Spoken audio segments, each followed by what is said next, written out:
বিএনপির আগাম নির্বাচন এটা ইন্ডিয়ান গেম।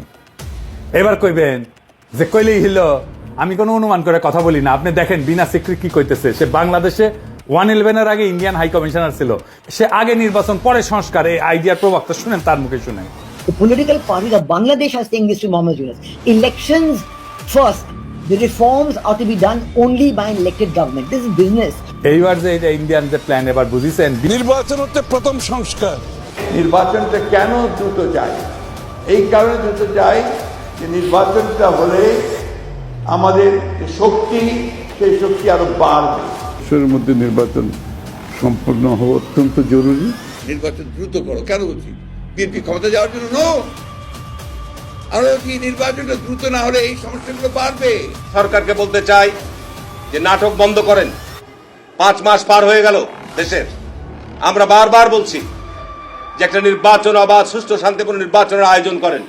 নির্বাচন কমিশনকে যতটুকু যে ক্ষমতা দেওয়া দরকার এবং নির্বাচন কমিশনের স্বাধীনতা যেটা নিশ্চিত হওয়া দরকার, সেই সমস্ত প্রয়োজনীয় সংস্কারের সুপারিশ তারা করে একটা অবাধ সুষ্ঠু নির্বাচন করতে বেশি সময় লাগার কথা নয়।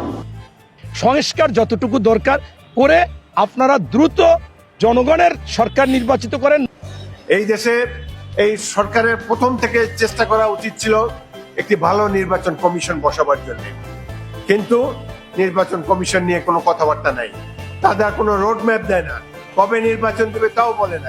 যথাসম্ভব যত শীঘ্র গণতন্ত্রের সূচনার জন্য একটা নির্বাচন দেবে। যে আমাদের স্বাধীনতা সার্বভৌমত্ব রক্ষা করতে হলো গণতন্ত্র প্রয়োজন। গণতন্ত্র প্রকৃতপক্ষে রূপ দিতে হলে নির্বাচন প্রয়োজন। এই যে নির্বাচন